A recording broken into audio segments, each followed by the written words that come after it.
Olá, estimado irmão e irmã na fé em Jesus Cristo. Nós iniciamos este momento devocional em nome de Deus Pai, Filho e Espírito Santo. Amém. Façamos oração. Ó gracioso Deus, te louvamos por essa época tão linda que é o Advento em preparação para o Natal. Que a alegria da salvação em Cristo seja o motivo de nós comemorarmos este Natal. Que a tua presença encha a nossa vida de alegria e de paz. Fica conosco agora quando vamos meditar na tua santa palavra. Isso te pedimos e agradecemos em nome de Jesus Cristo, teu Filho, nosso Senhor e Salvador. Amém. Que a graça, a paz e o amor daquele que veio, daquele que vem e daquele que virá em glória, Jesus Cristo, nosso Senhor e Salvador, permaneça hoje para sempre com todos vocês. Amém. Queremos meditar nas palavras do Evangelho de Lucas, capítulo 1, versículos 26 a 38, que diz assim: Quando Isabel estava no 6º mês de gravidez, Deus enviou o anjo Gabriel a uma cidade da Galiléia chamada Nazaré. O anjo levava uma mensagem para uma virgem que tinha casamento contratado com um homem chamado José, descendente do rei Davi. Ela chamava-se Maria. O anjo veio e disse: Que a paz esteja com você, Maria. Você é muito abençoada, o Senhor está com você. Porém Maria, quando ouviu o que o anjo disse, ficou sem saber o que pensar, e admirada, ficou pensando no que ele queria dizer. Então o anjo continuou: Não tenha medo, Maria, Deus está contente com você. Você ficará grávida, dará à luz a um filho e porá nele o nome de Jesus. Ele será um grande homem e será chamado de Filho do Deus Altíssimo. Deus, o Senhor, vai fazê-lo rei, como foi o antepassado dele, o rei Davi. Ele será para sempre rei dos descendentes de Jacó, e o reino dele nunca terá fim. Então Maria disse para o anjo: Isso não é possível, pois eu sou virgem. O anjo respondeu: O Espírito Santo virá sobre você, e o poder do Deus Altíssimo a envolverá com a sua sombra. Por isso o menino será chamado de Santo e Filho de Deus. Fique sabendo que a sua parenta Isabel está grávida, mesmo sendo tão idosa. Diziam que ela não podia ter filhos, no entanto, agora ela já está no 6º mês de gravidez, porque para Deus nada é impossível. Maria respondeu: Eu sou uma serva de Deus, que aconteça comigo o que o Senhor acabou de me dizer. E o anjo foi embora. Estimado irmão e irmã, receber a notícia de que se está grávida pode ser motivo de alegria para algumas mulheres e preocupação para outras. Maria, mãe de Jesus, provavelmente tinha lá por uns 14 anos, quando o anjo falou com ela. Naquele tempo as mulheres casavam muito jovens. O pior de tudo era que Maria estava noiva de José e era virgem. Como explicar uma situação dessas para José? A sociedade naquela época chegava a matar a pedradas uma jovem que ficasse grávida sem ser casada. Maria recebeu 3 sustos de uma só vez. Primeiro, quando Isabel estava no 6º mês de gravidez, Deus enviou o anjo Gabriel a uma cidade de Galiléia chamada Nazaré. O anjo levava uma mensagem para uma virgem que tinha casamento contratado com um homem chamado José, descendente do rei Davi. Ela chamava-se Maria. Imagine o susto de Maria. Um anjo apareceu para ela. Certamente não é normal isso acontecer. Só pela aparição do anjo já causava um espanto e um temor em Maria. 2. O anjo diz assim: Não tenha medo, Maria. Deus está contente com você. Você ficará grávida, dará à luz a um filho e porá nele o nome de Jesus. Piorou mais a situação. Segundo susto, ela ia ficar grávida sem ser casada, ainda virgem.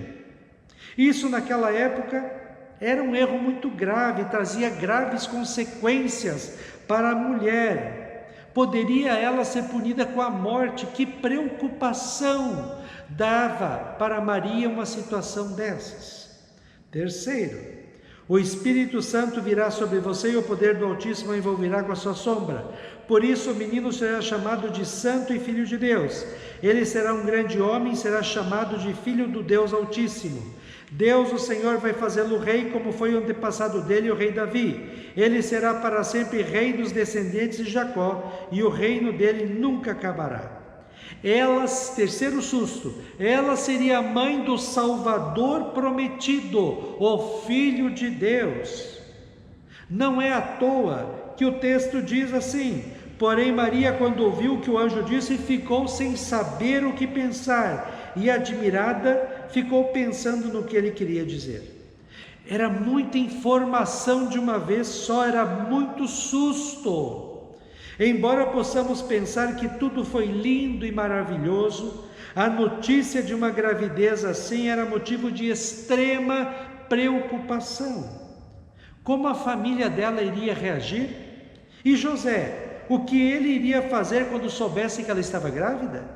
Será que ele acreditaria em Maria quando ela falaria para ele que foi um anjo que apareceu e que ela seria filho, que o filho dela é o Filho de Deus?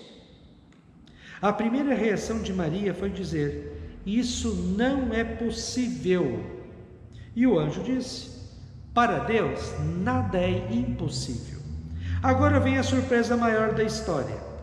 Maria, ouvindo tantas coisas, tantas notícias, ela faz uma confissão de fé. Quando ela diz assim: eu sou a serva de Deus, que aconteça comigo o que o Senhor acabou de me dizer. Quanta fé e submissão à vontade de Deus teve Maria. Iria ser difícil, sim, para ela, mas se Deus a escolheu para essa missão, ela sabia que iria fazer a vontade de Deus com fé e dedicação. Eu fiquei pensando agora, será que o que falta nesse mundo, e também na minha vida e na sua vida como cristãos, não é mais submissão à vontade de Deus? No primeiro mandamento, Deus diz assim: eu sou o Senhor seu Deus, não terás outros deuses diante de mim. Quer dizer, coloca Deus como a coisa mais importante em sua vida, confie nele acima de todas as coisas, adore e sirva a Deus com a sua vida, faça a vontade de Deus, mesmo que a vontade de Deus vá contra a sua própria vontade. Lembrei do episódio dos discípulos naquele barco no mar da Galileia à noite, no temporal, e o barco estava afundando.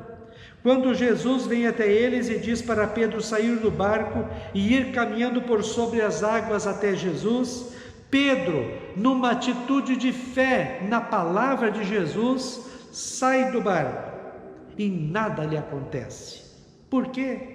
Porque ele se sujeitou à palavra de Cristo.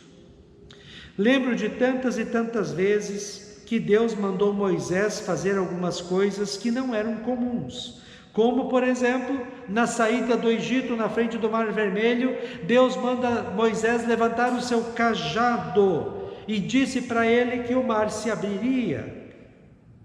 Quanta fé teve Moisés para acreditar nessa palavra de Deus, chegar na frente daquela multidão, levantar o seu cajado, sabendo que Deus iria cumprir o que falou. E o que dizer então de Noé, que recebeu de Deus a ordem de construir uma arca gigante, um barco gigante, porque iria chover tanta água que cobriria os montes mais altos, levando em conta que nunca chovia e ele vivia numa região desértica. E Noé, fiel à palavra de Deus, construiu a arca e foi salvo do dilúvio, ele e sua família. Agora Maria, uma jovem que recebe a palavra de Deus dita pelo anjo, de que seria a mãe do Filho de Deus, Senhor e Salvador do mundo. E ela diz: eu sou uma serva de Deus, que aconteça comigo o que o Senhor acabou de me dizer. E não podemos deixar de lado a figura central do Natal, Jesus Cristo, que naquela quinta-feira santa, Um pouco antes de ser levado prisioneiro para ser crucificado, ele ora a Deus assim em Mateus 26:39.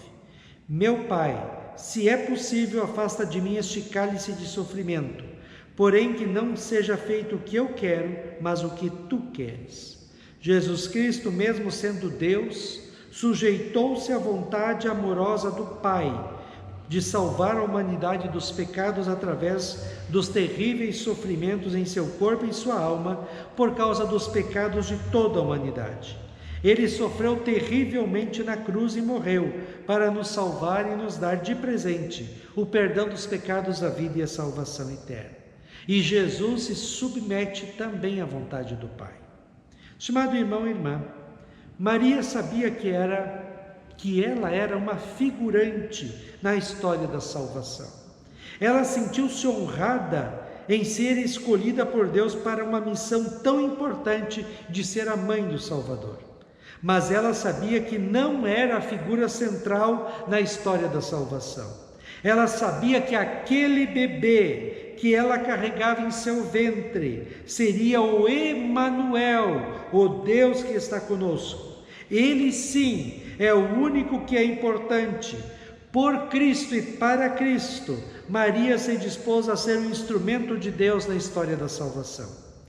E você, estimado irmão e irmã, nesta época de Advento, em preparação para o Natal de Jesus, está sendo submissa à vontade de Deus revelada em sua palavra? Está amando a Deus, sua palavra, oração, igreja acima de todas as coisas? Está adorando e servindo a Deus em sua igreja? Está fazendo a vontade de Deus, segundo os 10 mandamentos, enfrentando as tentações e procurando não pecar? Embora a missão que Deus deu a Maria, José, os discípulos fosse difícil, eles se submeteram à vontade de Deus, cumpriram sua missão e hoje estão com Cristo na vida eterna nos céus. Agora é a nossa vez. Precisamos ser cristãos neste mundo pagão, materialista e mau, e não é fácil ser cristão. Graças a Deus que não estamos sozinhos em nossas lutas por este mundo. Temos um Senhor e Salvador Jesus, que morreu por nós, ressuscitou e está conosco todos os dias, nos abençoando, protegendo e amparando. O segredo da vida feliz aqui e no céu é confiar em Cristo e ser submisso à vontade de Deus. Jesus diz assim em João 8, 31 e 32: se vocês continuarem a obedecer os meus ensinamentos, serão de verdade os meus discípulos e conhecerão a verdade, e a verdade os libertará. Amém. Façamos oração. Ó Senhor nosso Deus, nós te louvamos pelo teu amor que é tão grande por cada um de nós que somos tão pecadores. Te louvamos porque o Natal é a lembrança de que Jesus, o nosso Salvador, veio ao mundo. Que nós possamos nos alegrar neste Natal com Cristo e que a nossa vida seja uma vida de submissão à tua santa vontade. Fica conosco neste dia, cuida de nós e dá-nos sabedoria. Isso te pedimos e agradecemos em nome de Jesus. Amém. Receba a bênção do Senhor. O Senhor te abençoe e te guarde. O Senhor faça resplandecer o seu rosto sobre ti e tenha misericórdia de ti. O Senhor sobre ti levante o seu rosto e te dê a paz. Amém.